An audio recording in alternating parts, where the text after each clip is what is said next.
E a ideia é que a gente, de fato, possa escutar um pouco sobre o que se ocorreu aí nas questões de desenvolvimento, do fomento, das ações, especificamente das práticas de desenvolvimento, vamos falar assim, das tendências, das vocações, e aí eu acho que a Patrícia também vai poder contribuir muito, mas entender o que se passou nesses últimos quase 10 meses aí de pandemia no Brasil, como é que a gente pode esperar a retomada desse crescimento para frente. E aí, falando realmente da microeconomia, os microempreendedores sofreram muito nesses tempos de pandemia, os prestadores de serviço e, obviamente, as grandes indústrias que também sofreram por várias razões nesse período de pandemia que a gente está passando.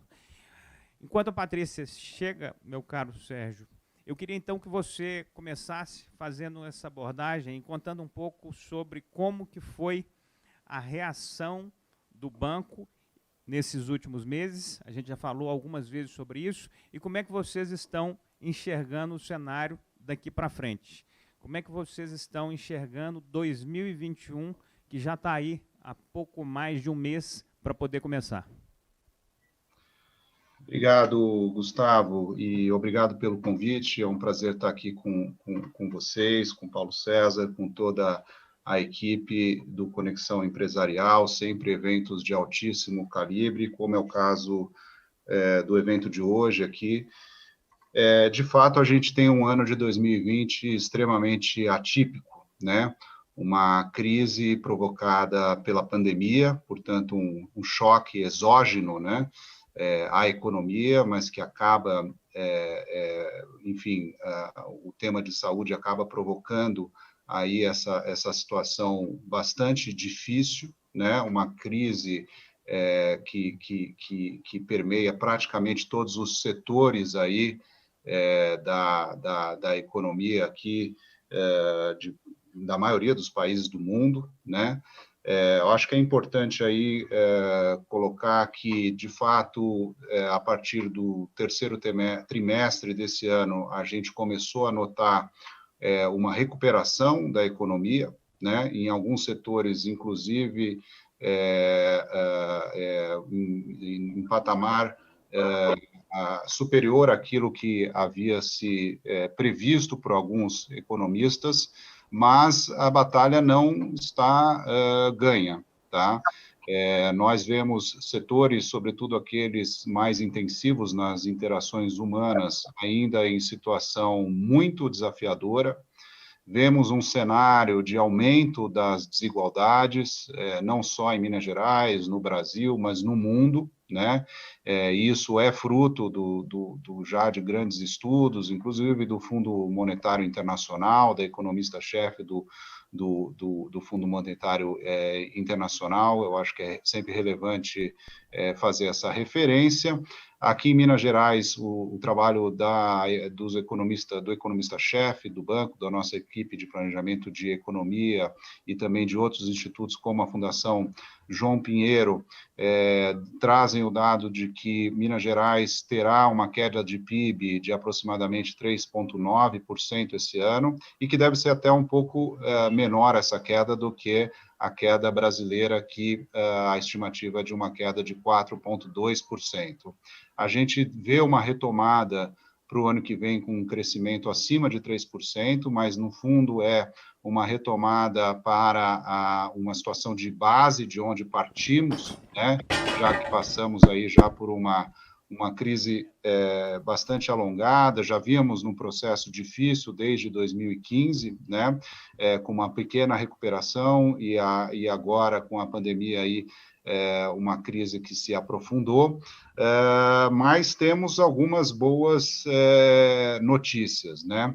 Esse foi um ano de muita entrega, né? De grande atuação dos bancos de desenvolvimento, das agências de fomento, das cooperativas de crédito aqui no Brasil. Eu tenho a honra de presidir a Associação Brasileira de Desenvolvimento, que reúne 31 instituições de desenvolvimento, e esse foi um ano que essas instituições tiveram uma ação aí bastante robusta, operando com fundos garantidores. Aí eu faço a referência ao FGI-PEAC, o FGO Pronamp, né, que atende as micro e pequenas empresas e que ajudou a mobilizar aí só o PEAC mais de 83 bilhões de empréstimos a empresas durante esse ano. Também muito importante a parceria com os organismos internacionais, eu ressalto aí o Banco Interamericano de Desenvolvimento, a CAF, a Agência Francesa de Desenvolvimento, o Banco dos BRICS, o Fomplata, o Banco Europeu de Investimento.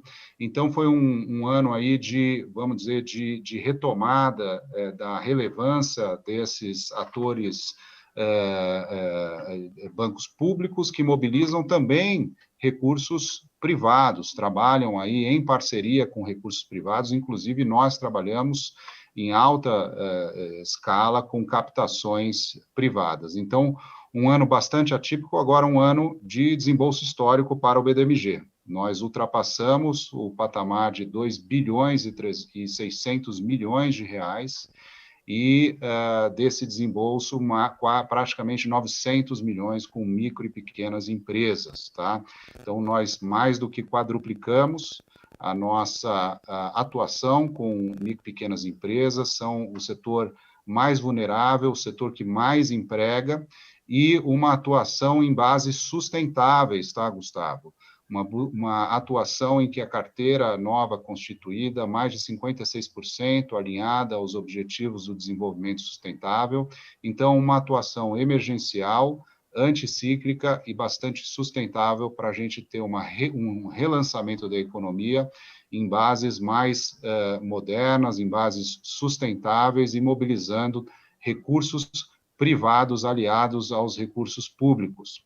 Para terminar, eu acabo, 2 semanas atrás, nós tivemos aí o maior encontro mundial de bancos de desenvolvimento, com 450 bancos de desenvolvimento de todo o mundo, inclusive o BNDES.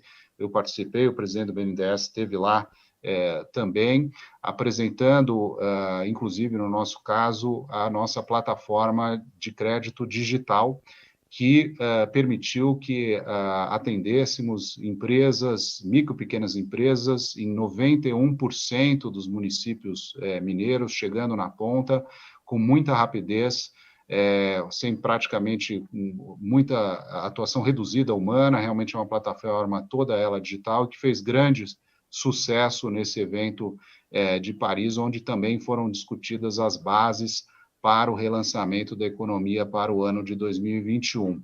Então, assim, para a nossa introdução, o resumo aí da nossa visão de que teremos uma retomada com crescimento, voltando aí ao patamar, talvez, do início do ano passado, do ponto de vista de atividade econômica, mas com alguns setores ainda muito prejudicados, sobretudo aqueles com interação humana mais direta. Vemos também o setor do turismo ainda passando por enormes dificuldades, enquanto alguns outros setores industriais já demonstraram reação esse ano e esperamos aí que possa ancorar uma retomada mais robusta para 2021.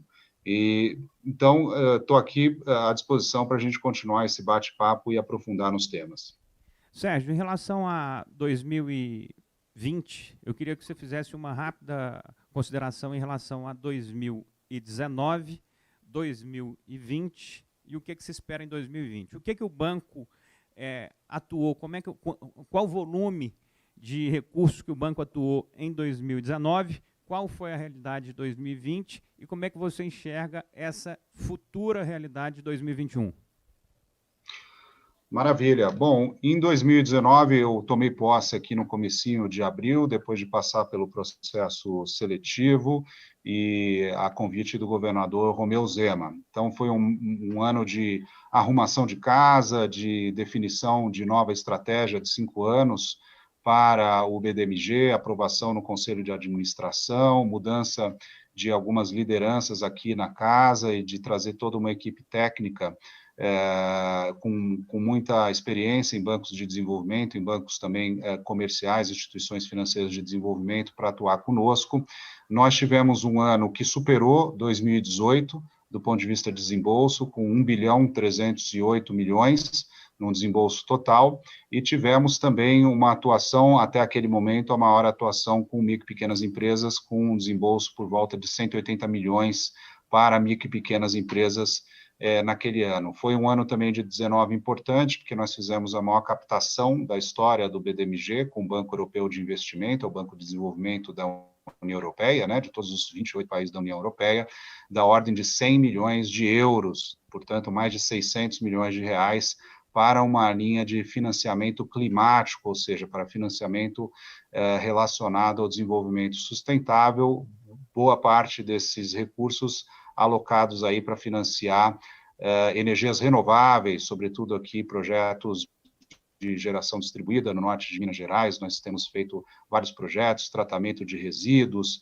enfim, vários temas, e agora, recentemente, algumas semanas atrás, nós tivemos a flexibilização de parte dessa linha para a gente aplicar para micro e pequenas empresas em programas emergenciais do Covid. Então, em resumo, esse foi o ano de 2019. Agora, quando a gente olha, passando em revista o ano de 2020, nós mais do que dobramos o nosso desembolso, nós já ultrapassamos a marca de 2.650 milhões de reais que já estão rodando por meio de todos os programas que nós lançamos esse ano. Começando em março, nós lançamos um programa emergencial para a saúde, para equipar justamente o setor da saúde em Minas Gerais e prepará-lo para o período aí da Covid, equipar o Estado, né, permitir que empresas produzissem testes de Covid, todos os insumos necessários, que hospitais pudessem abrir novos leitos,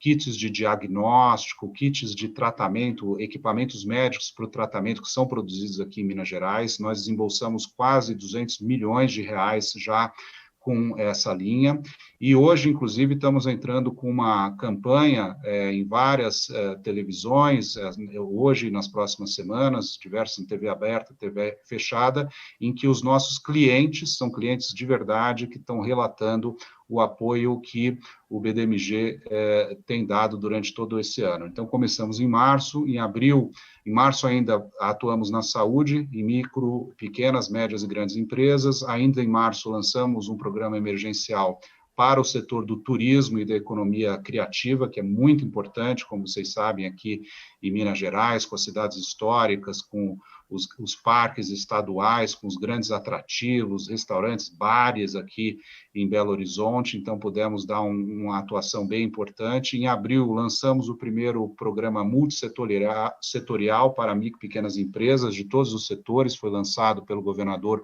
Romeu Zema, no comecinho de abril. Depois, em março, que seria o mês das mulheres, né, dia 8 de março, o Dia aí Internacional das Mulheres, a gente lançou um programa para empreendedoras de Minas, e nós prorrogamos esse programa, se tornou um programa emergencial, com termos bem importantes, e formamos uma carteira bem importante aí para empresas chefiadas por mulheres, inclusive uma das melhores carteiras que nós temos aqui em termos de performance no banco. Fomos a segunda instituição do Brasil que aderiu ao programa federal do Pronamp, né, que é o programa do FGO, né, um fundo garantidor muito robusto, permitindo que nós captemos o funding, né, os recursos no mercado, e tenhamos aí um colchão de proteção por meio do fundo garantidor para atuar em micro e pequenas empresas. Inclusive, fomos o primeiro banco a atuar com a plataforma digital e tivemos a melhor performance da primeira onda do programa, tanto é que a segunda onda foi lançada aqui em Minas Gerais, junto com o secretário Carlos da Costa, do Ministério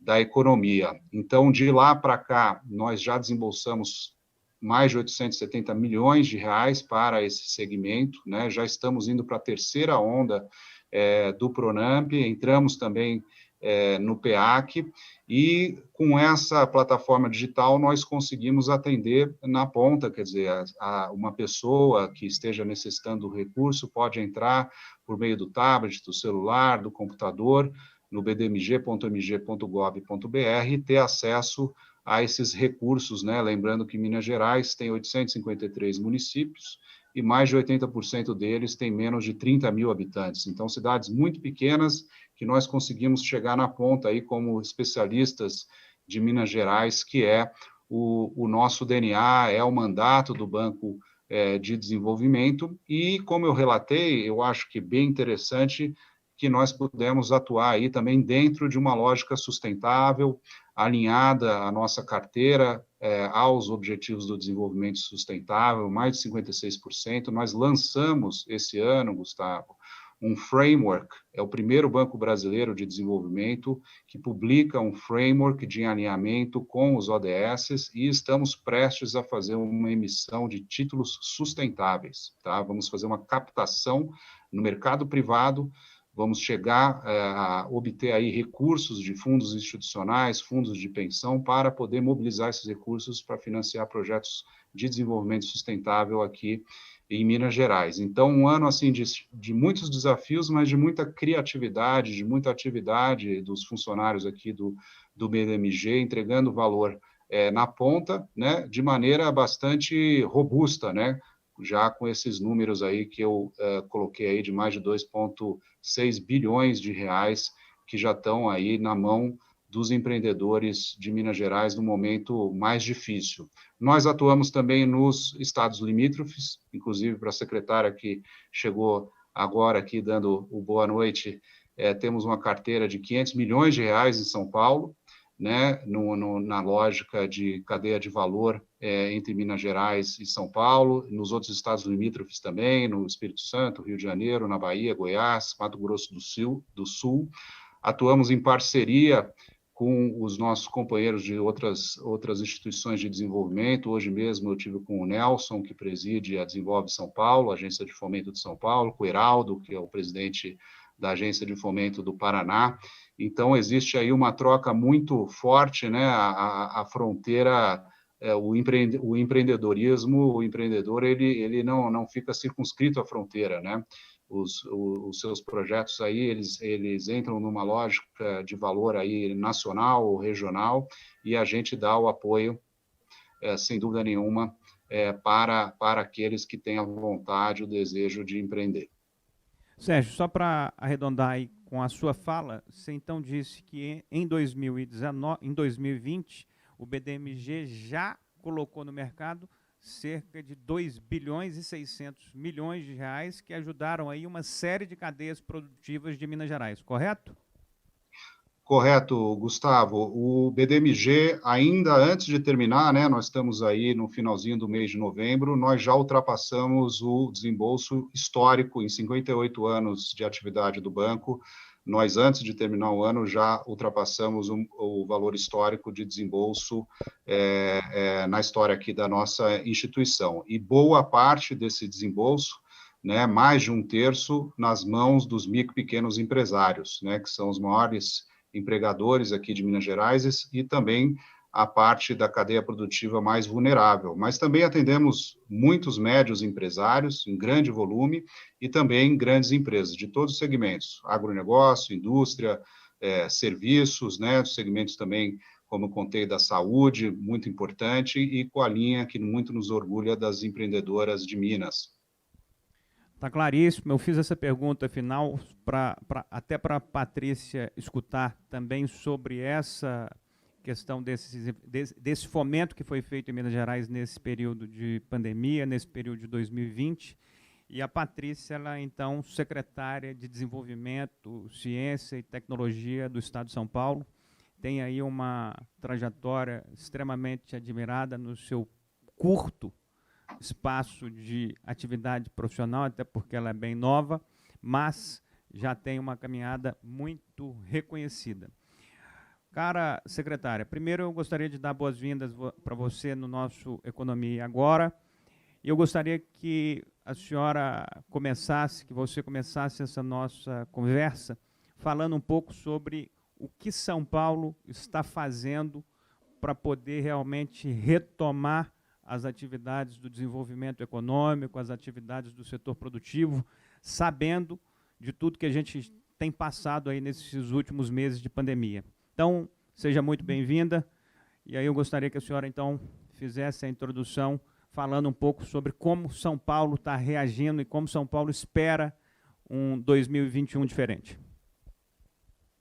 Muito obrigada, Gustavo. Obrigada, Sérgio. Uma honra estar aqui com vocês. Parabéns pelo trabalho do Economia Agora. Muito importante termos um debate sobre economia, pensando em agendas de médio e longo prazo para o nosso Estado e para o país, né? Eu vou trazer aqui um pouco da nossa visão, né, sobre o modelo de desenvolvimento econômico do Estado e o que temos feito. Nós temos adotado uma abordagem de desenvolvimento econômico com foco nas vocações do Estado de São Paulo, entendendo também o papel aqui de sermos a locomotiva do Brasil, mas um modelo também inclusivo, inovador e sustentável, baseado na melhoria da produtividade e competitividade dos setores econômicos que já estão muito presentes e atuantes no Estado de São Paulo, fortalecendo e integrando as nossas cadeias produtivas às cadeias produtivas globais. Então, nós estamos fazendo isso atuando no pilar de atração de investimentos, fortalecimento dos nossos polos de desenvolvimento econômico, também combate a desigualdades e tecnologias de ponta para uma gestão eficiente e sustentável. São Paulo, em 2019, cresceu 3 vezes mais que o resto do país. Neste ano de pandemia, também tivemos, no primeiro momento, uma perda menor e agora uma recuperação mais acelerada. Nós chegamos a registrar, em abril e maio, quedas de PIB bastante expressivas, né? Entre 7% e 9%, mas hoje nós já alcançamos os patamares pré-pandemia. O PIB de setembro chegou a 102,3% do PIB de fevereiro, que ali foi o nosso momento patamar pré-pandemia. E também estamos, nesse momento, com saldo positivo de empregos de 75 mil empregos até o mês de setembro. Nos últimos meses também, agosto, setembro e outubro, nós registramos 3 recordes sucessivos de aberturas de empresas pela junta comercial e estes dados todos, junto com outros, mostram que estamos no caminho certo com relação à retomada. Na atração de investimento, hoje nós temos o programa Retomada 21-22, elaborado aqui com uma grande liderança do secretário Henrique Meirelles, em parceria com o Júlio Sesson, de Relações Internacionais, uma atuação muito forte do governador João Dória. É um plano para atração de 36 bilhões de reais ainda em 2021, com 19 projetos, e um compromisso de geração de 2 milhões de empregos nos próximos 4 anos. Nós já realizamos 6 reuniões virtuais, 5 delas sendo roadshows internacionais para a apresentação desse plano. Hoje mesmo, pela manhã, estávamos com investidores do Reino Unido, na segunda-feira estávamos com investidores de Singapura, já fizemos reuniões com China, Canadá, Índia, entre outros. E temos aí mais 5 reuniões agendadas nas próximas semanas. Nós também estamos atuando 14 polos de desenvolvimento econômico, que juntos consolidam 81% do valor da transformação industrial.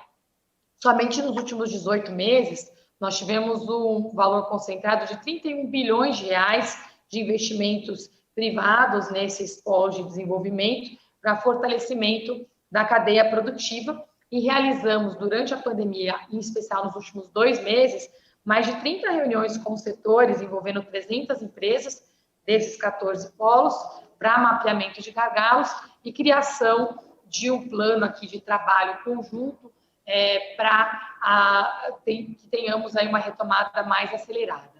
Nós atuamos com eles em pilares voltados à infraestrutura, qualificação da mão de obra, investimento em tecnologia e fizemos agora também, durante a pandemia, o reconhecimento de 58 arranjos produtivos locais que juntos consolidam 27 mil empresas do Estado e mais de 500 mil empregos.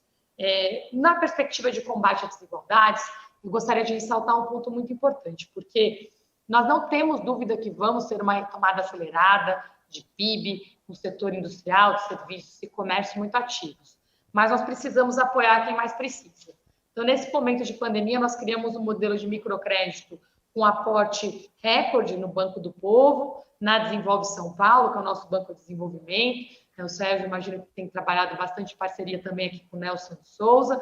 E nós colocamos mais 700 milhões de reais emergenciais para acelerar esse processo de microcrédito e crédito para pequena empresa também.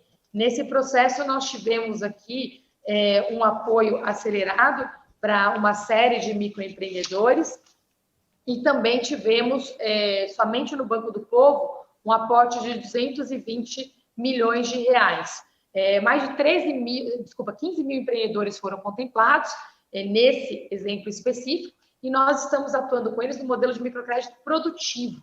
Que é tão importante quanto possibilitar o acesso a esse auxílio emergencial, é importante ter uma porta de saída. Então, esses empreendedores, eles participam, e é condicionante a isso ter acesso ao crédito, dos nossos programas de qualificação em parceria com o SEBRAE, qualificação empreendedora, técnica e todo o modelo de gestão eficiente do fluxo de caixa para aumentar a sobrevida das empresas.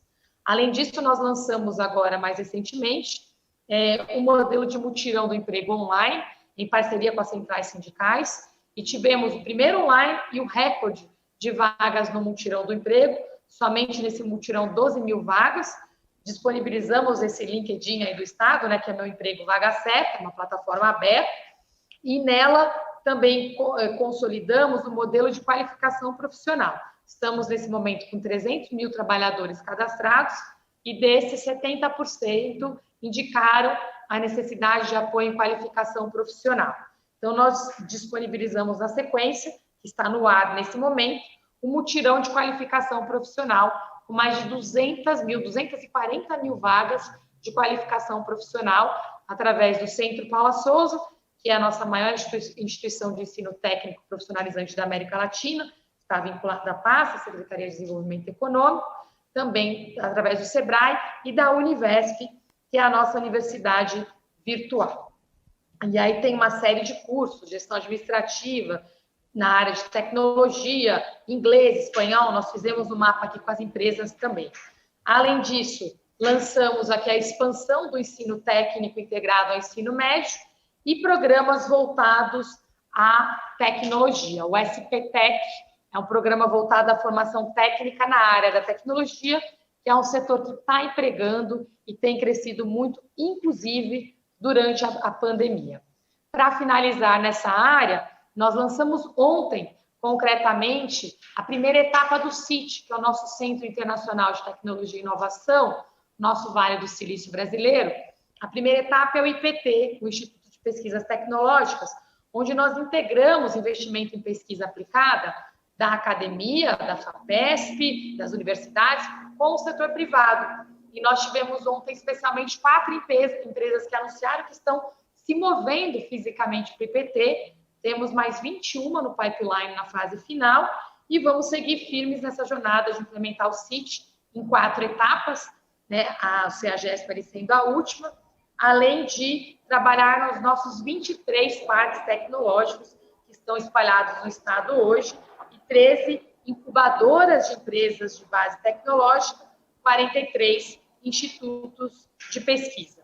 Tudo isso precisa de recursos. Então, também aprovamos, em meio à pandemia, a reforma administrativa, que prevê aqui uma economia de 7 bilhões de reais, que serão reinvestidos para a melhoria de infraestrutura e que, obviamente, acabam gerando empregos para a população de uma forma bastante direta e imediata. Para que todo esse modelo aconteça, nós estamos reforçando o nosso compromisso com o meio ambiente e captando um espaço significativo de atração de investimentos de fundos internacionais.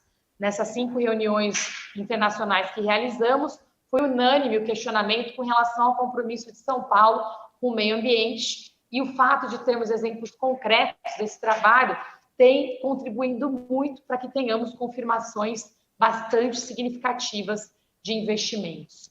Eu cito um exemplo concreto, que foi aqui a concessão da rodovia Pipa, né, que é a rodovia Piracicaba-Paranapanema, que é a rodovia com a maior extensão, que nós temos mais de 1.000 quilômetros de extensão nessa rodovia, e foi a primeira rodovia carbono zero, ela é neutra em carbono, né, e nós tivemos aqui um ágio, o maior ágio da história, numa rodovia, numa concessão rodoviária, e tivemos um fundo soberano de Singapura co-investindo com investidores locais brasileiros. Então, esse é o nosso panorama geral, seguimos comprometidos com esse modelo, com um otimismo bastante grande com relação aos próximos anos, mas também um senso de responsabilidade muito grande no controle da pandemia, né, e também no trabalho que precisa ser realizado na gestão eficiente e responsável de recursos. Eu agradeço novamente o convite, reforço o compromisso do governador João Dória e de toda a equipe de governo com essa retomada econômica sustentável, consciente e responsável, sempre respeitando a ciência e as vidas nesse processo também de luta contra a pandemia. Muito obrigada. Secretária, a gente sabe que São Paulo é um país dentro do Brasil. A gente sabe que vocês têm feito um grande trabalho. Existe uma intenção de ajudar também a outros estados que não seja só São Paulo?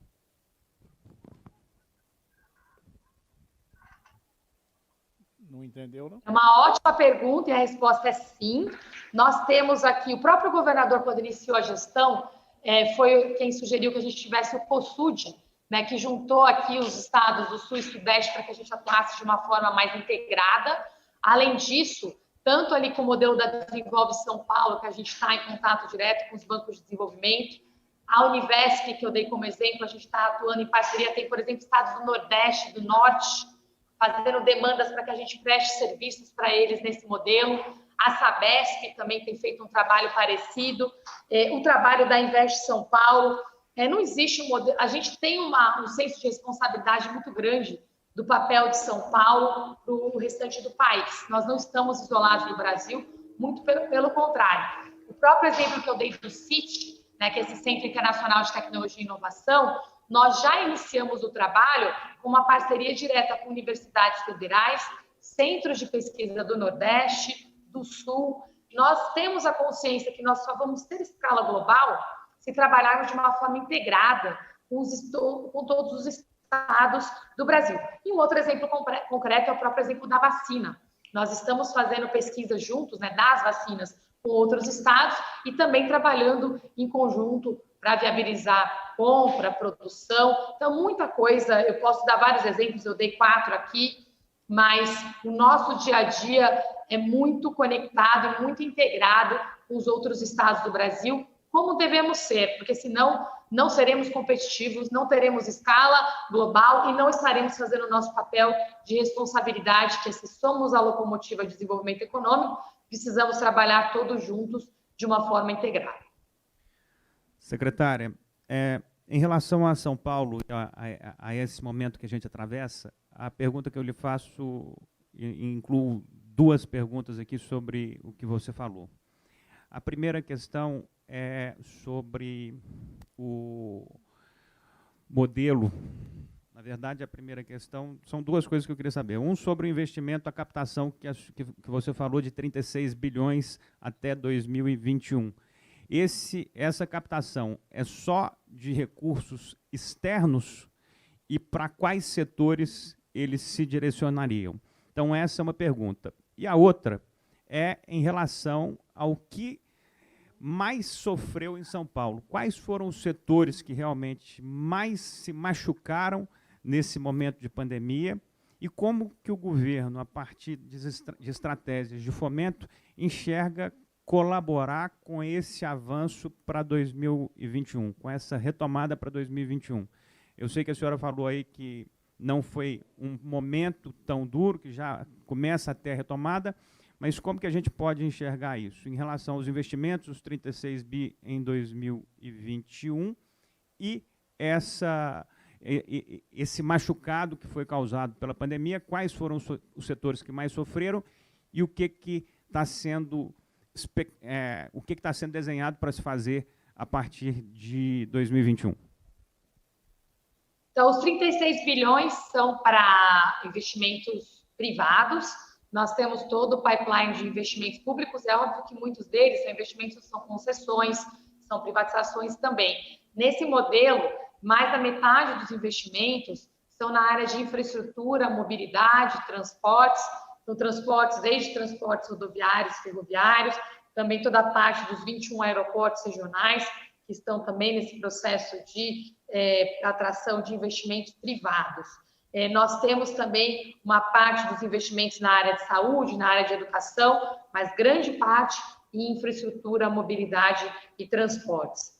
Com relação aos setores mais impactados, nós temos a área da cultura, eventos, e aí eventos de negócios, culturais, sociais, toda a parte do pequeno comércio. e por isso que nós estamos fazendo um trabalho muito focado nessa pequena empreendedora, para que eles tenham esse auxílio e também um apoio para passar pela pandemia de uma forma mais sustentável. Há um trabalho árduo pela frente. Além disso, nós estamos trabalhando nos 14 polos de desenvolvimento econômico para que tenhamos os gargalos mapeados e termos o plano de ação finalizado.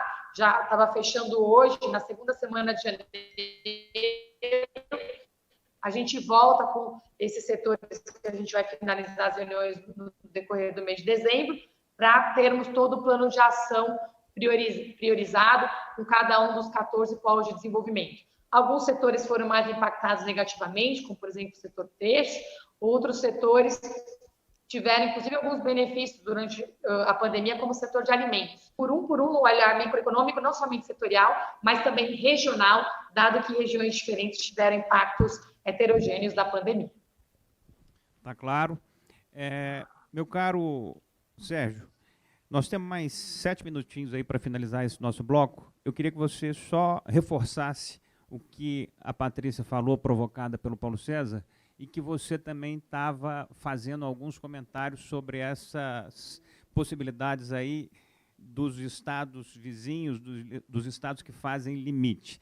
Por exemplo, eu sei também, cara secretária, que algumas ações aí se encontram com Minas muito facilmente. Por exemplo, o concessionário aqui do Mineirão, que administra um dos principais estádios que a gente tem no Brasil, se não me engano, é ele agora o concessionário do Parque Ibirapuera.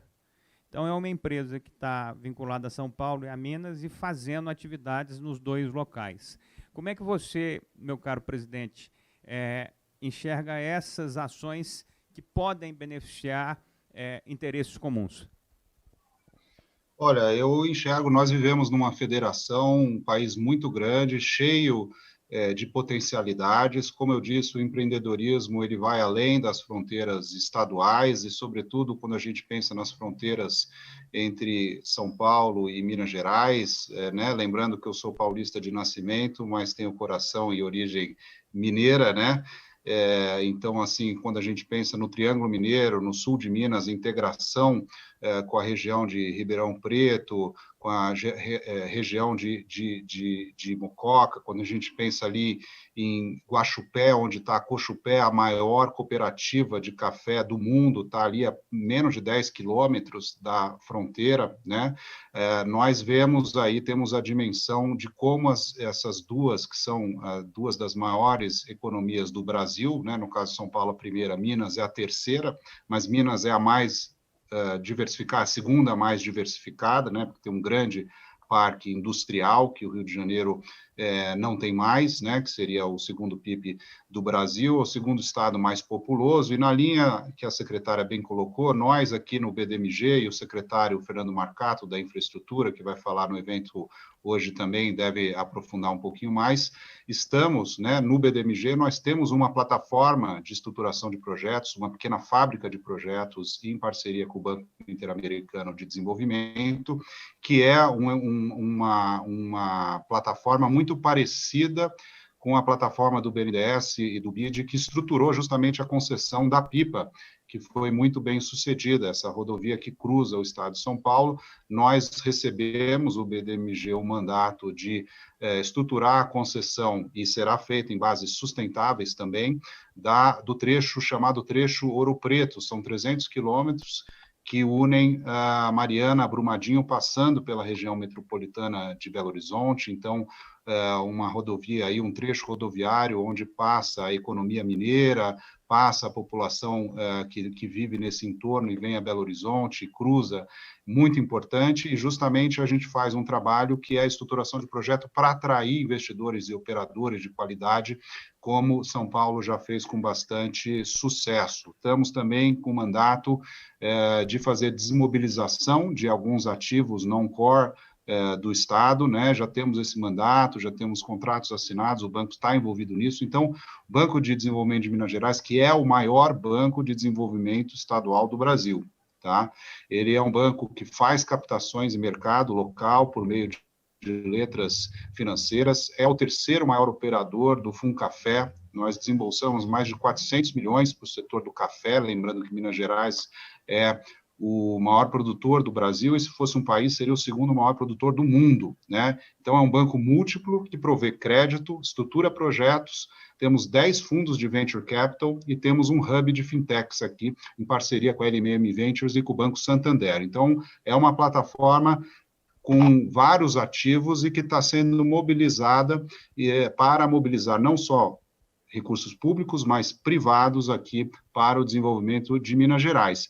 E acho que não existe muita fronteira, né? Eu acho que o mineiro, esse ano, vocês sabem, na semana que vem, na verdade, estamos celebrando 300 anos de Minas Gerais, né? Minas Gerais foi parte do estado de São Paulo antes disso, Minas Gerais sempre uma terra muito acolhedora, o mineiro conversa com todo mundo, então, como o próprio governador diz, aqui é um estado onde nós construímos pontes, né? Pontes e desejamos boas-vindas. Muitos estrangeiros e de outros empreendedores de outros estados se instalaram aqui, a própria Fiat, que é uma cliente do BDMG, e com enorme sucesso e integração com todos os estados vizinhos. Então, acho que há enorme oportunidade, batemos recorde de atração de investimentos, mais de 50 bilhões, em um ano só de pandemia, é mais do que foi feito nos 4 anos anteriores, então, damos parabéns à Secretaria de Desenvolvimento de Minas, ao INDE, que é a nossa agência de atração de investimento. Temos realmente dado aí cortado um dobrado e trabalhamos aí em alto nível mesmo durante a pandemia. Secretária Patrícia, nós vamos ter a oportunidade de escutar aqui logo em seguida o secretário Henrique Meirelles e o secretário Gustavo Barbosa, que são os 2 secretários da Fazenda de Minas Gerais e o de São Paulo. Mas eu vou terminar aqui te escutando e te provocando, sabendo que você está muito ligada à inovação, à tecnologia. Nós estamos passando por uma transformação digital e tecnológica muito grande. Eu sei que São Paulo, obviamente, está mais do que atenta a isso. E aí, a pergunta que eu encerro é a seguinte: em relação a todas essas transformações tecnológicas, aos avanços de sistemas, de aplicativos, de facilidades, como é que a senhora vê o futuro, mas não o futuro daqui a 50 anos, o futuro imediato, daqui a 12, 24, 36 meses? Como é que a senhora vê essas transformações de consumo, de trabalho, de formas de trabalho, home office, mobilidade? Como é que a senhora enxerga essa nova versão nesses próximos tempos, entendendo esses avanços tecnológicos tão inéditos e rápidos?